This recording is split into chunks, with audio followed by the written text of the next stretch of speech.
अभिनेता अनुपम खेर आज जेएनयू में अपनी film Buddha in traffic jam दिखाने के लिए पहुंचे। फिल्म दिखाए जाने से पहले अनुपम खेर ने नाम लिए बगैर देशद्रोह के आरोपी कन्हैया पर जमकर हमला बोला। अनुपम खेर ने प्रधानमंत्री नरेंद्र मोदी की जमकर तारीफ भी की। सुनिए जेएनयू में अनुपम खेर का पूरा भाषण। मेरे प्यारे दोस्तों,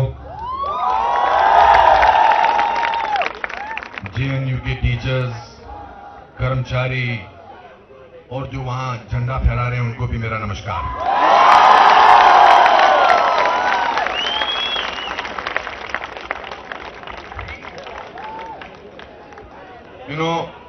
इस तरह के नारे सुनकर किसी का भी दिमाग खराब हो सकता है। मेरा तो हो चुका है कुछ महीने पहले। देशभक्ति का जो नशा है ना, उससे बड़ा नशा कोई नहीं होता है। और देशभक्ति से नशा आता है निडरता का, फियरलेसनेस का। आज मैं जब इस गेट में एंटर कर रहा था तो मैंने रियलाइज किया कि मैं दिल्ली में 3 साल नेशनल स्कूल ऑफ ड्रामा में रहा, 1 साल मैंने यहां पर स्ट्रगल किया, मगर जेएनयू आने का मुझे कभी सौभाग्य प्राप्त नहीं हुआ। तो पहले तो मैं जेएनयू को, यहां के विद्या के मंदिर को मैं नमन करता हूं।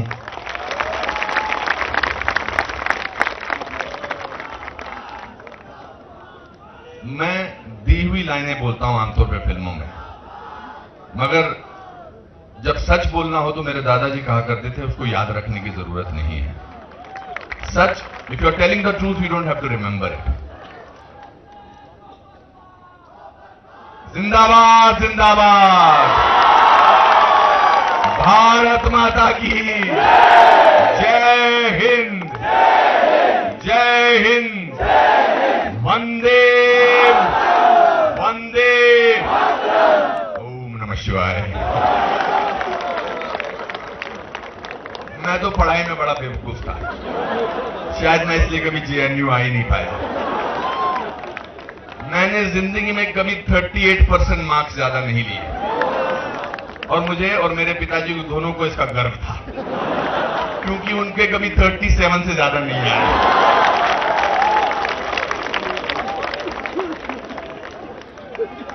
मेरे पिताजी बड़ी महान हस्ती थे, साधारण फॉरेस्ट डिपार्टमेंट में क्लर्क थे, 90 रुपए उनकी तनख्वाह थी, पर उन्होंने मुझे 2 चीजें सिखाई। अभी मैडम ने मेरा डेट ऑफ बर्थ बता ही दिया है, मगर मैं दूर दूर तक 61 साल का नहीं लगता हूं। जिसके अंदर देशभक्ति की ऐसी भावना हो, कभी बूढ़ा हो ही नहीं सकता। मैं तो अपने देश की तरह हूं जो सिर्फ जवान होता जाएगा। तो दोस्तों, 1955 में देश को आजाद हुए 8 साल हुए थे। 8 साल 6 साल 8 साल 47, हिसाब में भी गड़बड़ था मेरा। 8 साल मैं एक हिंदी मीडियम स्कूल में गया, जहां पर ABCD जो है वो 5th स्टैंडर्ड में सिखाई गई थी। निम्न वर्गीय परिवार में रहता था, मध्यम वर्गीय परिवार, निम्न वर्गीय, लोअर मिडिल क्लास, गरीब खानदान का, और कोई उपलब्धि नहीं थी जीवन में। पढ़ाई में अच्छा नहीं था, खेल कूद में अच्छा नहीं था। इनफैक्ट एक दिन मेरा पीटी टीचर दौड़ता हुआ देख के बोला कि तुम अकेले दौड़ोगे तब भी सेकंड आओगे। मुझे आज तक समझ में नहीं आया ऐसा कैसे हो सकता है। अरे अकेला दौड़ूंगा तो तब तो सेकंड नहीं आऊंगा, फर्स्ट आऊंगा ना। वो मैं आज तक उसका, शायद जेएनयू का कोई छात्र मुझे बता दे कि कैसे ऐसा हो सकता है कि आप अकेले दौड़े तब भी सेकंड आए।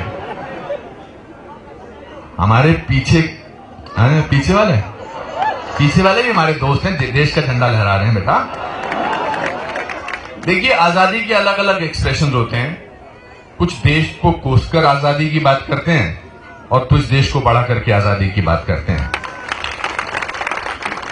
पर दोनों के मुंह पर आजादी तो है, दोनों के चेहरों पर, दोनों के मुंह पर देश तो है। तो कहने का तात्पर्य, अपना जीवन का मैं छोटा सा जो अंग आपको बता रहा हूं, कहने का तात्पर्य कि पिताजी ने कहा कि ऐसे स्कूल में भेजूंगा जहां की सुबह की प्रार्थना होगी कि सारे जहां से अच्छा हिंदुस्तान हमारा। तो मैं तो उधर से बड़ा हुआ हूं, मेरी प्रेरणा यही होती थी कि सारे जहां से अच्छा हिंदुस्तान हमारा। और 11 साल अगर आप यही गाते रहे तो आपको धीरे धीरे यकीन होता जाता है।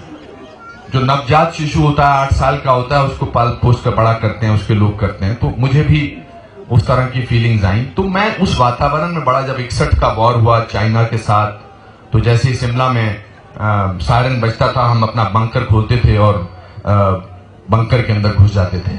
मैं और मेरा छोटा भाई एक ग्रीन कलर की मिलिट्री वर्दी पहनते थे और एक दूसरे को सलाम करते थे और स्टिक से हाथ लेकर दुश्मन को, एक अदृश्य दुश्मन को गोली मारते थे।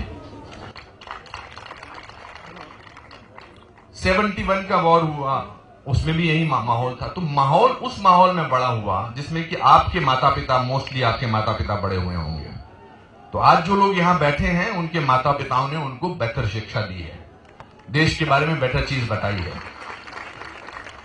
मेरे लिए ये इंस्टीट्यूशन, ये यूनिवर्सिटी देश की सबसे बड़ी यूनिवर्सिटी है। इसका एहसास मुझे आज यहां पर हो गया है। मैं वहां देख रहा हूं कि वो भगत सिंह, राजगुरु और सुखदेव के बड़ा सा एक पोस्टर टाइप लगा है, हैंडमेड पेंटिंग है। उसके नीचे क्या लिखा है मैं जानता नहीं, मगर ये है हमारे हीरो। मैंने हाल ही में एक प्रोग्राम में कहा था कि हीरो की परिभाषा ना हम बदलें। हीरो हमारे लिए वही होगा जो देश के लिए अच्छी बात करेगा। जो देश के विरोध में बात करेगा वो हमारा हीरो कैसे बन सकता है? कैसे इस यूनिवर्सिटी के लोग एक ऐसे इंसान का अभिनंदन कर सकते हैं जिसको जमानत मिली है?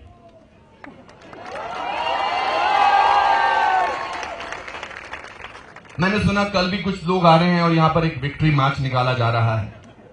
तो भाई, जमानत से जो वापस आए वो ओलंपिक हिंदुस्तान के लिए जीत के नहीं आया है।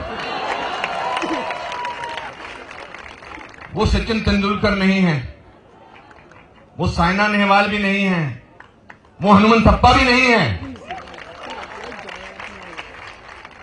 तो पहली बात तो इस बात को अलग अलग कर दे। मैं किसी के खिलाफ बोलने यहां नहीं आया हूं, मैं तो प्यार से अपनी पिक्चर दिखाने आया हूं। पर कभी कभी फिल्म के अलावा भी बहुत सारी बातें करना बहुत जरूरी है, क्योंकि अगर आजकल क्या हो गया है कि अगर 100 में से 99 लोग, 99 लोग देश के बारे में बात करें और एक आदमी देश के बारे में ना बात करे, उसकी बुराई करे, तो सारे कैमरा उसकी तरफ निकल जाते हैं।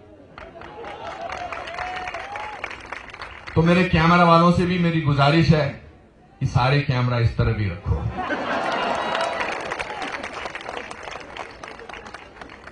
ये देश की बात है, ये देश की बात है। नहीं, किसी पर्टिकुलर चैनल को मैं नहीं कह रहा हूं, ना ही कहना चाहता हूं। आप लोग सब समझदार हैं। मेरे लिए सबसे बड़ी जरूरी बात यह है कि हम लोगों को देश का निर्माण करना है। हम लोगों को, अरे कैमरा में भी अच्छा लग रहा है, फिक्र मत कर, मैं अच्छा लग रहा हूं। जरूरी नहीं है ये पीछा, ये अब मार्केटिंग भी शुरू हो गई है। हमारे दिल में झंडा यार, ये मेरे दिल में, आप सबके दिल में ये झंडा है। अब हर चीज में बहस होने लगी है। क्या भारत माता की जय का नारा लगाना चाहिए कि नहीं लगाना चाहिए? ये कोई बहस ही नहीं है। ये क्या बहस है?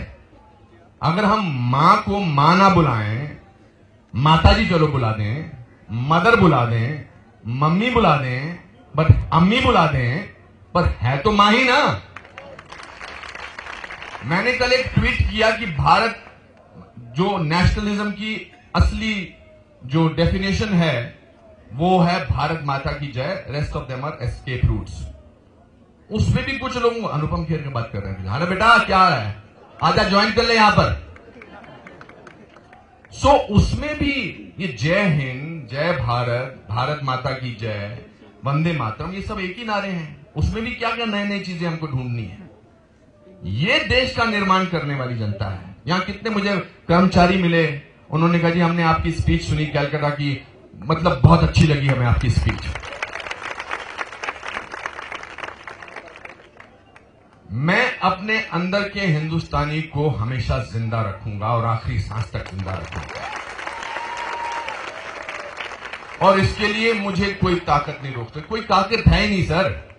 आप आजादी की बात कर रहे थे सर, क्रांति की बात कर रहे थे। कोई क्रांति तो यही है जैसा कि विवेक ने कितनी अच्छी तरह से बोला, ये है क्रांति। इतनी सारी आजादी, आपका नाम, जेएनयू का जो नाम है वो आपकी वजह से और देशभक्ति के नाम से जाना। मैं बेसिकली आज यहां आया हूं कि ताकि लोगों का जो जेएनयू के प्रति जो शिफ्ट हुआ था वापस क्रांति पर आ जाए, वापस देशभक्ति पर आ जाए। बहुत सारी चीजें चल रही है मन में, बहुत।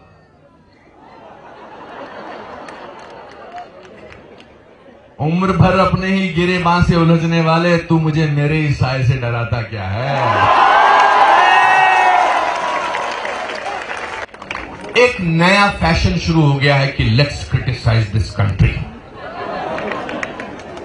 Late us say something nasty about our country, let's talk about what is not working out in the country, let's talk about what is not happening in the country. मेरे दोस्तों, उन सबको मेरा ये पैगाम है, अगर आप ये फहरिस्त बताएं कि what is happening in the country, तो कन्याकुमारी से देश कश्मीर तक एक पूरी लाइन खींची चली जाएगी, जो इतना सब कुछ हो रहा है देश में। So don't pay any attention to it, चुपचाप अपने काम से लगे रहो। आजादी तो अपनी, इसको प्रूव भी करने की जरूरत नहीं है, ये किसी को प्रूव भी मत करेंगे। In fact in case you can ignore such people, that is the best tribute you can pay them. आज के बाद मेरा अगर आप मशवरा चाहेंगे तो मेरा मशवरा आप लोगों से यह है कि मुस्कुरा दे जो देश के बारे में बुरी बात करता है। अच्छा कहां रहता है तू बेटा? हिंदुस्तान में रहता है ना, कोई बात नहीं, बुराई कर ले। तेरे को इतनी आजादी तो है, तेरे को इतना मौलिक अधिकार तो दिया है कि तू बुराई कर सकता है। मैंने सुना कि यहां पर किसी ने कहा कि देश से नहीं, देश में आजादी चाहिए। इस से और में मतलब क्या? मैं हमेशा ये कहता हूं कि जो रूल हम अपने देश में, अपने घरों में अपनाते हैं, वही रूल हमें अपने देश पे अपनाने चाहिए। तो अगर घर में हम कह सकते हैं कि मुझे घर से नहीं, घर में आजादी चाहिए, कोई कह सकता है? आप कह सकते हैं ना, देश में आजादी चाहिए। चलिए इस पे बात करते हैं, देश में किस चीज से आजादी चाहिए, इस बारे में बात करते हैं। देश में आपको इस चीज से आजादी चाहिए कि भूखमंगी से आजादी चाहिए? आपको भूखमंगी से आजादी चाहिए। आपने क्या किया भूखमंगी हटाने के लिए? आपने खुद ने क्या किया देश के निर्माण के लिए, सिवाय इसके क्रिटिसाइज करने का? आपका खुद का क्या योगदान है देश को बदलने के अंदर? बेटा, क्रिटिसाइज करना बहुत आसान होता है। एक बिल्डिंग को ढहाने में 1 सेकंड लगता है, उसको बनाने में बहुत साल लगते हैं। ये बिल्डिंग में बहुत सारे लोग आए, बहुत सारी ऐसी भाषाएं हुई होंगी, बहुत सारे ऐसे भाषण होंगे, ये आज भी प्रमाण है, खड़ी ऐसी की तैसी। सो समझे, जो ये बात करते हैं कि देश में आजादी चाहिए, उनको योगदान चाहिए, उनको बल्कि खड़े होकर ये बात करनी चाहिए कि मैं ये करना चाहता हूं देश के लिए। ये है देश में आजादी, मैं ये करना चाहता हूं, ये मेरा योगदान है।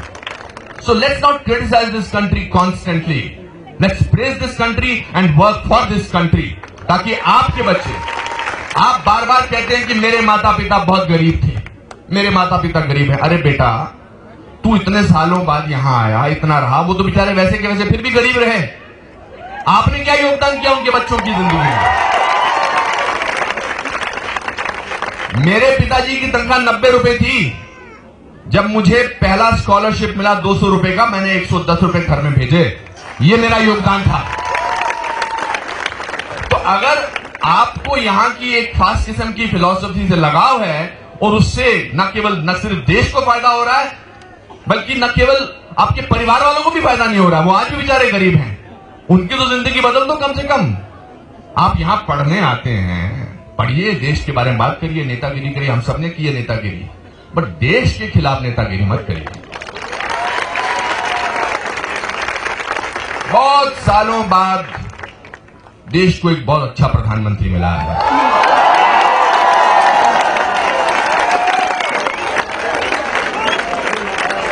मैं दंग रह गया कल उनका सूफी फेस्टिवल में।